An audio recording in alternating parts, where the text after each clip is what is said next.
도 또한 그리하되 당신의 제자들은 먹고 마시나이다. 예수께서 그들에게 이르시되 손님들이 신랑과 함께 있을 때에 너희가 그 손님으로 금식하게 할 수 있느냐? 그러나 그날에 이르러 그들이 신랑을 빼앗기리니 그날에는 금식할 것이니라. 또 비유하여 이르시되 새 옷에서 한 조각을 찢어 낡은 옷에 붙이는 자가 없나니 만일 그렇게 하면 새 옷을 찢을뿐이요 또 새 옷에서 찢은 조각이 낡은 것에 어울리지 아니하리라. 새 포도주를 남은 가죽 부대에 넣는 자가 없나니 만일 그렇게 하면 새 포도주가 부대를 터뜨려 포도주가 쏟아지고 부대도 못쓰게 되리라.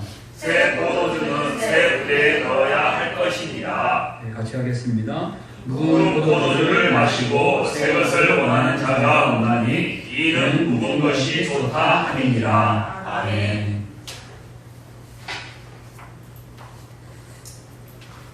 네, 오늘 이 말씀은 이 레위라고 하는 이 분이 마태입니다. 그래서 이 마태복음에서는 똑같은 이야기가 나오는데 그때는 이제 자신이 마태라고 이름을 바꿨기 때문에 마태가 이런 일을 했다 이렇게 이야기를 하고 있습니다. 그래서 레위라는 이 이름을 가진 사람이 마태가 이렇게 되었다라고 이렇게 표현하고 생각하는 것이 합당하다 이렇게 생각해서 저희들 그렇게 생각하고 있습니다. 그런데 이 레위가 이렇게 변화된 사건과 그 다음에 또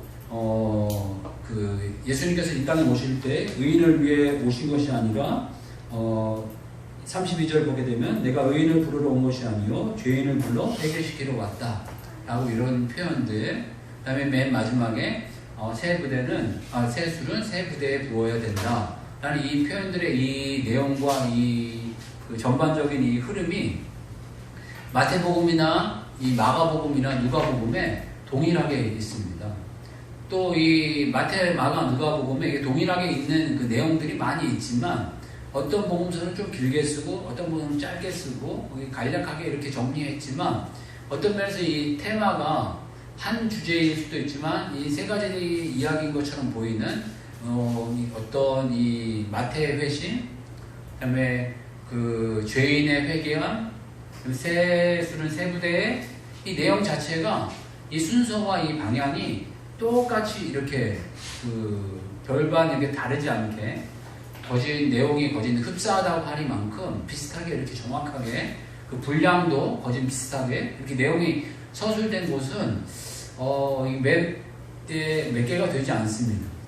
그런데 이 내용이 나름대로 중요하다는 거죠. 그 다음에 이 어떤 마태의 회심이라든가 이 죄인의 회개라든가 이 새 포도주가 새 술이 새 부대에 부어줘야 된다는 이 내용 자체가 무언가 의미가 있고 연결성이 있기 때문에 이 내용을 이 세 복음서에서 똑같이 다뤘고 또 이 내용이 짧지 않지만 또 어떻게 보면 뭐 길지 않은 내용이지만 거진 정확하게 이 세 복음서에 이렇게 서술되어져 있는 것을 생각하면서 좀 의미 부여를 우리가 할 필요가 있다 하는 생각을 갖게 됩니다. 그래서 왜 굳이 이렇게 이 내용을 조금 이렇게 강조하면서 이 세 복음서가 이렇게 다뤘을까 이렇게 생각하게 될 때 먼저는 이 마태라는 사람을 조금 이렇게 집중하게 됩니다. 이 예수님의 제자들 가운데 대부분 어부였고 그 직업도 이렇게 특별히 이렇게 좋은 분들이 없었던 걸로 생각이 듭니다. 예수님의 12제자들 가운데 신약 성경을 쓴 분들이 대개 이제 한 3-4분 이렇게 꼽게 되는데 첫 번째가 이 마태, 두 번째가 이제 베드로, 세 번째가 요한 이렇게 생각합니다. 그리고 이제 다른 분들이 있을 수 있지만 정확하게는 그 외에 나타난 분이 없습니다. 야고보나 유다나 이런 분들은 예수님의 제자가 아니었고 그 예수님의 동생들로 추정을 하고 있습니다. 그러니까 이 예수님의 제자들 중에서도 별로 없는 거예요. 그래서 신약 성경을 쓰고 어떤 면에서 서신을 남길 수 있는 분이 베드로하고 요한밖에 없었고 그 다음에 이제 마태, 베드로와 요한은 어떤 면에서 이렇게 수제자급이었다면 수제자급도 아닌 사람이 이 성경을 썼고 성경을 썼는데 그 맨 앞에 이렇게 쓰게 되었습니다. 근데 나중에 나름대로 이 마태가 엘리트적인 사람이었습니다. 세리라는 이 직업 자체가 사실 그 요즘에도 보면 우리나라 지금 시대로 보면 세무서 직원 뭐 이런 직원인데 세무서 직원들이 지금도 별로 이렇게 칭찬은 못 받죠. 뭐 좋은 직책이다라고 이야기를 하지만 남의 돈 뜯어간다고 이렇게 욕먹는 직책 가운데 하나가 아닌가 싶습니다. 그런데 이 당시만 하더라도 어떤 세금 매기고 이러는 것들이 정교하게 되어져 있지 않기 때문에 세금 거두고 이러는 것들이 약간 탄력적으로 거두다 보니까 이 아무래도 콩고물 팥고물이 손에 쥐어지기도 했고 그 다음에 또 필요 없는 세금 더 징수해서 사람들에게 질타를 받고 욕을 먹는 일들이 많이 있었던 사람들 가운데 한 사람이 바로 이 세리입니다. 그리고 대표적인 어떤 죄인의 상징이 바로 이 세리라고 이렇게 이야기를 하지만 나름대로 좋은 직책이었고 또 엘리트 가운데 한 사람으로 이렇게 생각을 갖게 되었습니다. 근데 그 사람이 변화됐기 때문에 이런 이야기를 썼을 수도 있습니다. 어떤 면에서 베드로, 야곱, 요한 외에는 다른 제자들에 대한 어떤 부름에 대해서도 이야기가 잘 안 나옵니다.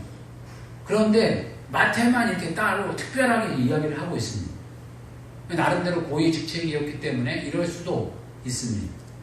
그러나 그것보다는 또 이 두 번째의 어떤 가능성을 생각해 보면 이 마태라는 사람이 고위 직책이고 나름대로 이 물질도 있었고 또 세상적으로 보면 작은 어떤 권력도 있었고 능력도 있었지만 철저하게 사람이 변화됐다는 거예요. 무엇인가 예수님을 따르는 데 있어서 다른 제자들보다도 탁월한 게 있었다는 거예요. 철저히 따르고 무엇인가 분명히 따르고 어떤 면에서 수제자급에 들지는 못했지만 수제자급에 버금가는 어떤 철저한 변화가 있지 않았나 하는 생각을 갖게 됩니다.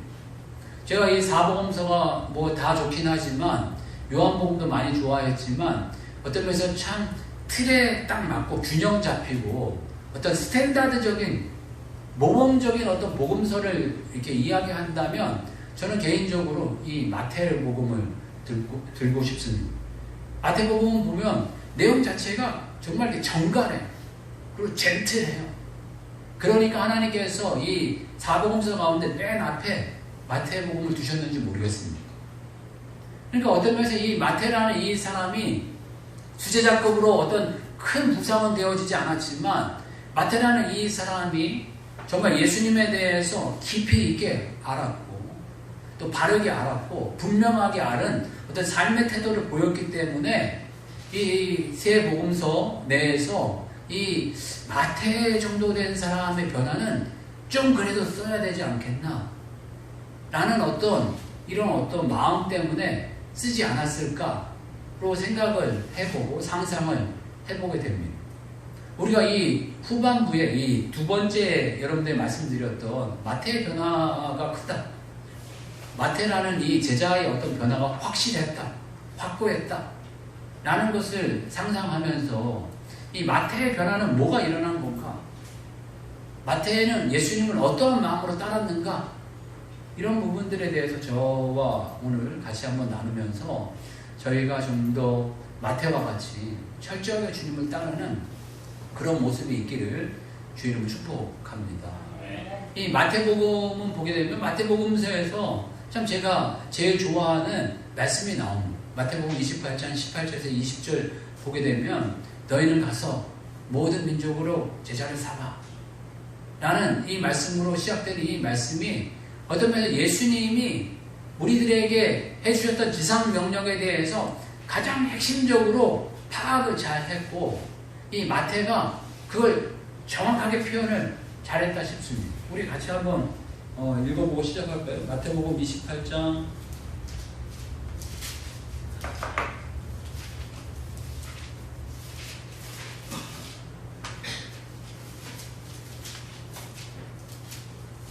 18절에서 20절 말씀.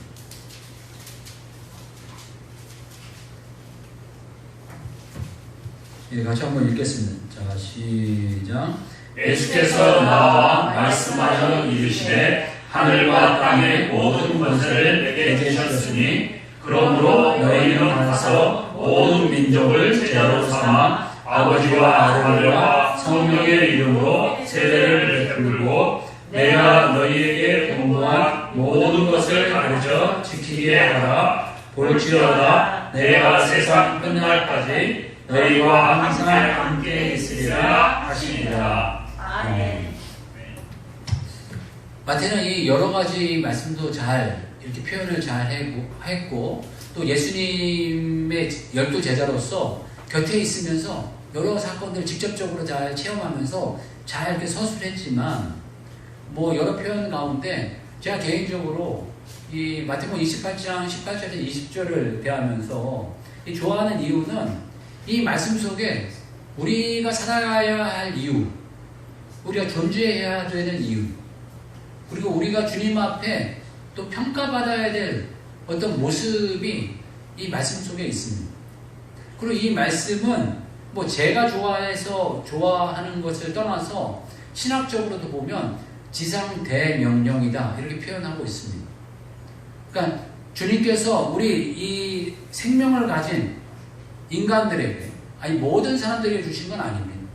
어떤 부분에서 이거는 그리스도인들에게 예수 그리스도를 믿는 사람들에게 예수 그리스도를 따르려고 하는 사람들에게 어떤 부분에서 예수님을 따르지 않는 사람들은 이런 말씀이 필요도 없습니다. 그리고 귀에도 안 들립니다. 어떤 면에서 성령이 행하는 것을 미련하게 봅니다. 당연한 것입니다. 이상하게 보지 마십시오. 세상 사람들이 그리스도인들을 미련하게 보면 당연하다.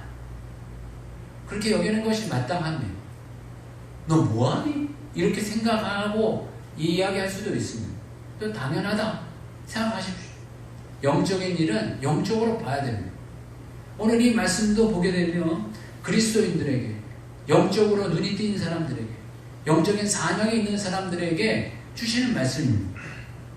특히 19절 말씀 보게 되면 그러므로 너희는 가서 모든 민족을 제자로 삼아 아버지와 아들과 성령의 이름으로 세례를 베풀고 내가 너희에게 분부한 모든 것을 가르쳐 지키게 하라.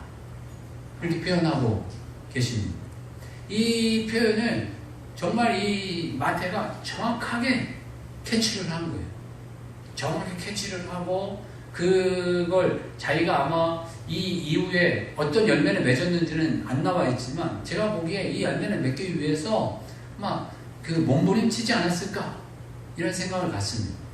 그리고 마태의 이름 자체가 마태라는 이름 자체가 막 이 제자를 삼는다라는 이 단어가 마테투 사테라는 단어를 쓰거든요. 그러니까 이 마테투 사테라는 이 의미를 속에 이 마테라는 단어를 떼서 제자 삼는다는 의미를 가지고 마테라는 이름을 썼다라고 상상을 하고 이야기를 많이 합니다. 그러니까 이 그 레위라는 이름에서 자기 이름까지 바꿀 정도라면 분명히 철저한 변화가 일어난 사람이 아니겠나 이런 생각을 갖게 됩니다. 저희 아버님 때 보게 되면 그렇게 이름을 바꾸시는 분들이 꽤 있었어요. 보게 되면 저희 윗세대 분들 가운데 보면 예수님을 따른다라는 또 주님을 잘 섬긴다라는 어떤 표현을 나타내기 위해서 이름도 바꿔버리고 뭐 이런 어떤 분들이 많이 있었는데 사람이 이름을 바꾼다는 건 뭔가 이렇게 새로운 각오와 새로운 출발을 하고 싶은 그런 어떤 모습들이 있는 거예요. 이 마태가 이런 철저한 변화를 일으키고 또 주님에 대해서 예수님에 대해서 이렇게 확실히 알게 되었는데 먼저는 제가 주목하고 싶은 거는 물질을 내어버린 어떤 면에서 물질과 권세보다 예수님 따르는 것을 더 귀하게 생각한 사람이었다라고 저는 이렇게 여러분들에게 표현하고 싶습니다. 사람이 인생을 살아가는데 특히 육신을 살아가는 데 있어서 이 물질이 없이는 살기가 어렵습니다. 그리고 특히나 물질이 없는 사람은 물질을 버리기가 쉬워요.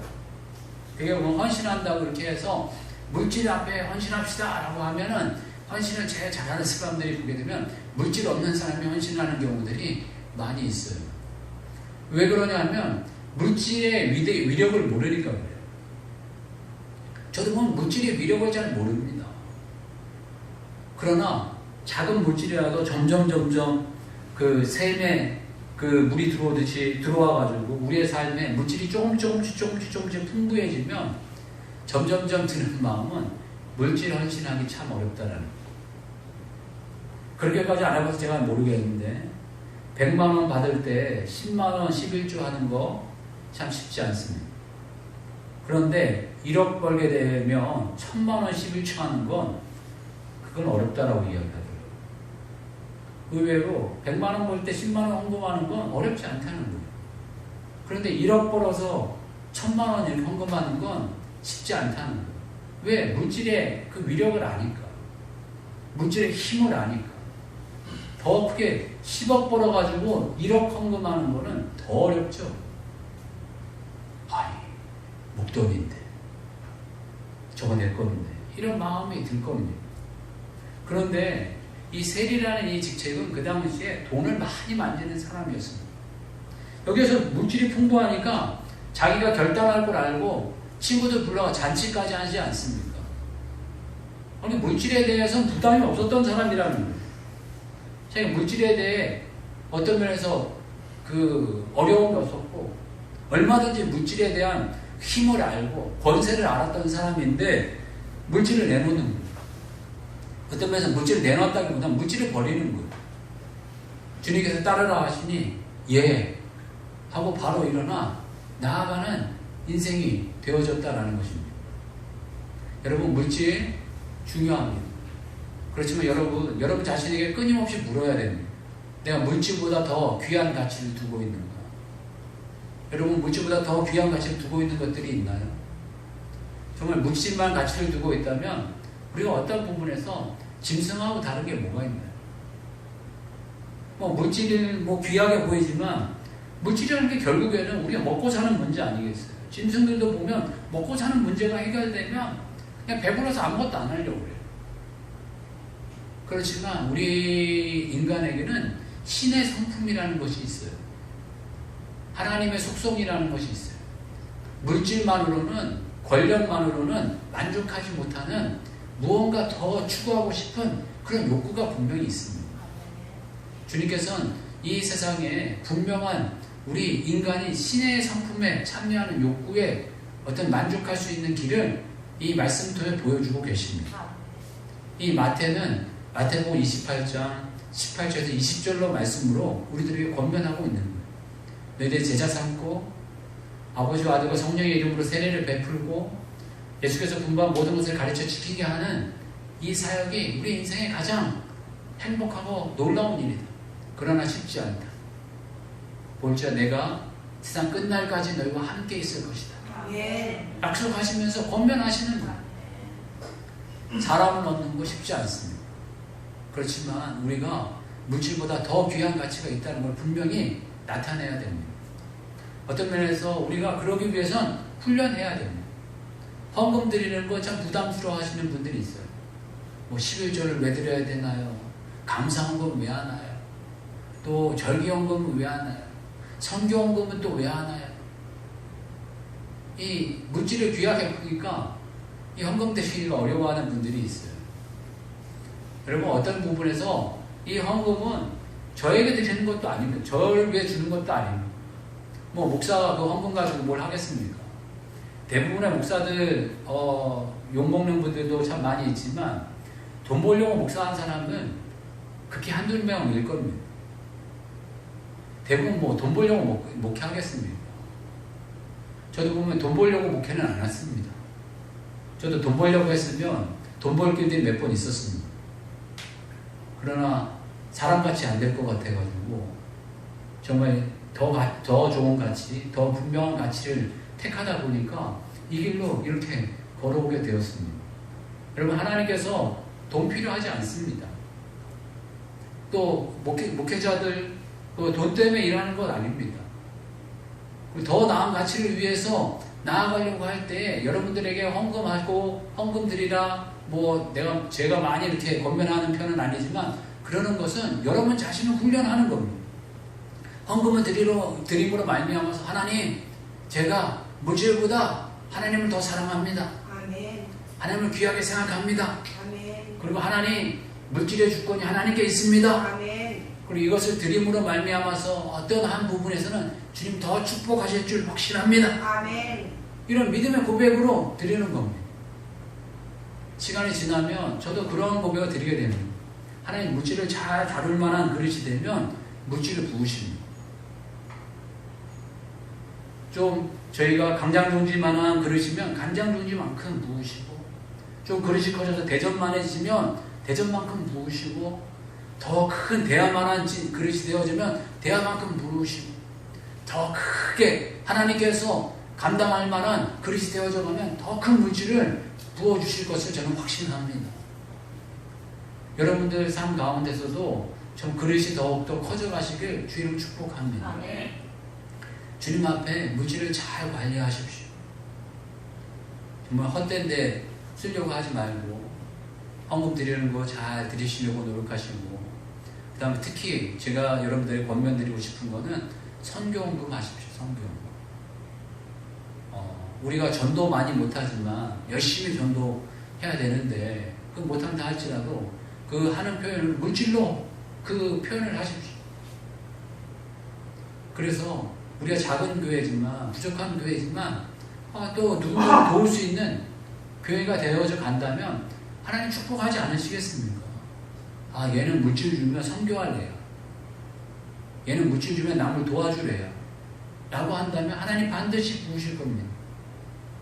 저희들 끊임없이 선교하고 어떤 전도하는데 물질 나누면서 물질보다 하나님께 우선순위 있다는 것을 저희들 표현하는 인생이 되시길 주의 이름으로 축복합니다. 아멘. 두 번째로 나타나는 특징은요, 죄인에 대한 부분이에요. 어떤 부분에서 다른 부분에서도 많이 그 이야기 나오지만 특히 누가복음에서나 이 바울이 특히 강조하는 것 가운데 하나가 죄인에 대한 부분과 죄인에 대한 회개 부분이에요. 우리 32절 같이 한번 볼까요?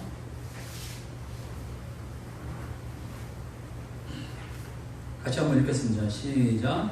내가 의인을 부르러 온 것이 아니요 죄인을 불러 회개시키려 하노라. 아멘. 참으로 이 시대 가운데 그 세리 자체를 죄인으로 취급하는 분위기가 많이 있었습니다. 이 이스라엘 사람들도 이 정신이 우리나라와 이렇게 비슷해가지고, 우리나라도 보게 되면 물질을 만드는 사람을 약간 천시하는 사람, 상업이나 이런 어떤 노동으로 일을 하는 사람 천시하는 사람, 어떤 면에서 과거에는 뭔가 펜을 굴리는 사람, 사무적인 사람은 좀 귀한 사람, 또 어떤 면에서 그 학식을 더 그 높이 평가하고, 그 다음에 어떤 상업적인 것을 더 천시해서, 그 이전에도 보게 되면 이런 사상이 오래전부터 있었습니다. 조선시대에 보면 선비 사상이라고 해서 선비는 일을 하지 않고 책만 보는 사람으로 이야기를 하고, 어떤 면에서 천박한 사람들이 일을 한다 라는 생각들을 많이 갖고 있었는데, 이스라엘 사람들도 보면 바리새인이라든가 이 서기관이라든가 어떤 면에서 학식적이고 문학적이고 또 이런 어떤 지적인 사람들은 대단히 존중했지만, 이 세리라든가 이 어업이라든가 이런 거 일을 하는 사람들은 대단히 천박하게 여기는 부분들이 많이 있었습니다. 그런데 특히나 이 세리는 돈을 만지는 문제였고, 또 이 자국민의 어떤 돈을 횡령하는 부분도 많이 있었기 때문에 죄인의 대표적인 표상이 그 세리로 이야기를 하게 되었습니다. 그런데 자기가 죄인이라는 것을 본인이 어떤 면에서 사회적으로 인정을 하니까 본인 자신도 인정을 했는지도 모르겠습니다. 그래서 자기 자신이 죄인이다, 자기 자신 죄인입니다 라는 마음을 갖고 있었던 것 같습니다. 그런데 요즘 시대도 보면 시대가 이렇게 점점 변하면서 과거의 그런 시대가 아니죠. 어떤 면에서 상업하고 이런 사람들이 천시받는 시대가 아니라 많이 존중되어지고 더 존중되어지는 시대가 되었고, 어떤 부분에서 어떤 면이 지적이고 이런 것보다는 돈이 더 우선시 되어서 상업을 잘하는 사람, 물질을 많이 번 사람, 기업인들, 이런 사람들이 더 어떤 존중받는 시대가 지금 된 것이 아닌가 하는 생각을 우리가 갖고 있습니다. 어떤 면에서 세상은 죄에 대한 개념이 점점점 변한다는 거예요. 기준이 없이 이렇게 흘러갈 때들이 있습니다. 특히 이거 좋은 예는 아니지만 요즘에 간통죄라는 것이 없어지지 않았습니다. 과거에는 한 가정을 잘 지키기 위해서 간통죄라는 것이 벌어지게 되면 크게 아주 벌을 하고 또 그렇지 못하도록 막는 제도가 있었는데 지금 시간이 지나면서 개인을 존중한다는 표현 가운데 간통죄를 없애버리는 시대 가운데 저희들이 살고 있습니다. 그러니까 기준이 명확하지 않다는 거예요. 세상에 어떤 흘러가듯이 이렇게 흘러가 버리는 세상 속에 살고 있습니다. 그러다 보니까 죄인 이렇게 이야기하면 세상 사람들은 어떤 부분에서 질병같이 생각한다고 할까요? 내가 죄인이다 라고 생각하기보다는 감옥에 있는 사람들 혹은 병에 걸린 사람들 같이 어떤 면에서 특별한 몇몇 사람들만이 죄인인 걸로 생각하는 경우들이 많이 있습니다. 그렇지만 말씀은 우리들에게 그렇게 이야기하지 않습니다. 모든 사람이 죄를 범하였음에 라고 이야기를 하고 있고 모든 사람이 어둠에 속한 사람이고 모든 사람이 죄의 종이었고 모든 사람이 죄인이었다는 것을 이렇게 말씀해 주고 계십니다. 그러면서 이제는 우리가 어둠에서 빛으로 죄에서 의로 죄의 종에서 은혜의 종으로 하나님의 자녀로 변화되었다는 것을 우리들에게 말씀해 주시고 계십니다. 우리가 죄라는 것을 인식해야 됩니다. 그리고 죄인이라는 것을 깨닫는 은혜가 있어야 되겠습니다. 정말 이 죄인의 깊이가 믿음의 깊이입니다. 우리가 죄인임을 깊이 알면 알수록 예수님의 십자가의 보혈이 귀해 보이는 거예요. 주님, 정말 십자가 외에는 제가 살 길이 없군요. 이 죄를 씻을 길이 없군요. 라고 주님 앞에 고백하게 됩니다. 그리고 이 세상은 점점점 교만해져 가서 저 자신도 그런 마음이 들 때가 있어요. 보면 세상에 속고 세상의 지식에 속고 학식에 속아가지고 형벌이라는 것을 싫어합니다. 특히나 보게 되면 요즘 학교에서 체벌이라는 게 없는 것 같아요. 보면. 아이들의 인품을 존중한다고 해가지고 아이들을 어렸을 때 막 때리고 막 이랬잖아요.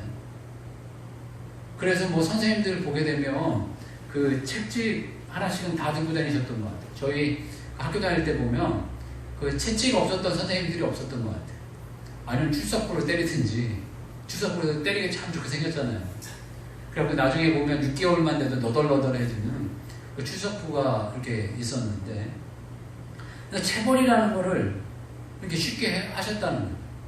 어떤 면은 심하게 인격까지 모독하는 체벌을 많이 하셨죠. 남자들 보게 되면 귀싸대기를 때리는 경우도 있었고 정말 야구바타 같은 것들로 이게 와가지고 때리시고 막 이러는 경우들이 많이 있었어요. 그런데 그 당시에 대부분의 학생들이 호흡가다 이상한 학생들이 있었다는 얘기도 들었지만 주변에는 없었는데 당연한 것으로 받아들이게 됐어요.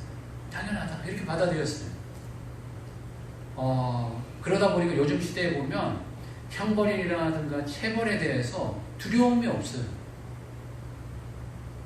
제가 이런 얘기를 왜 하냐면 죄인은 형벌을 받아야 될 사람들입니다.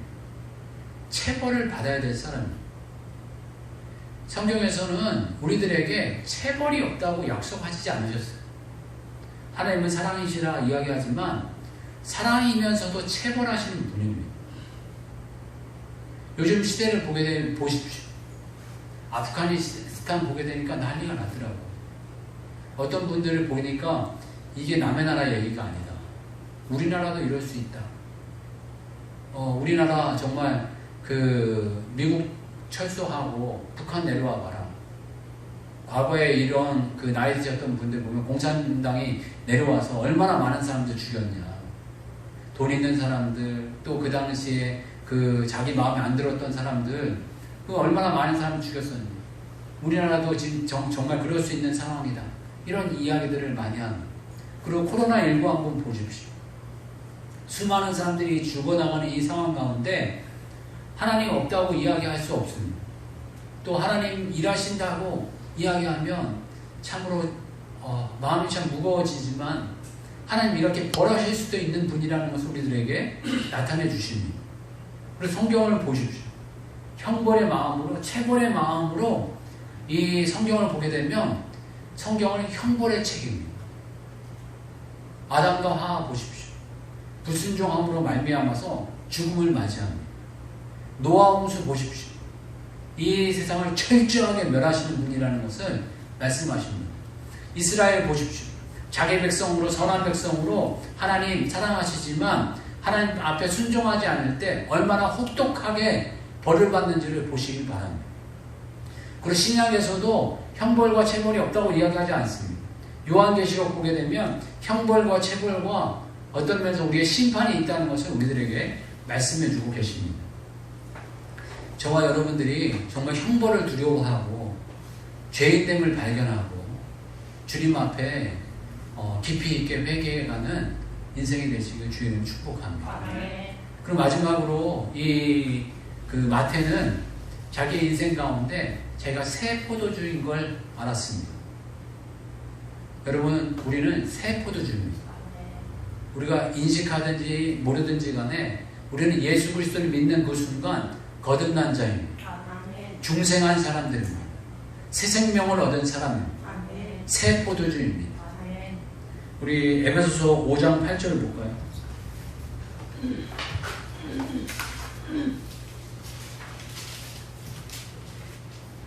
에베소서 5장 8절입니다.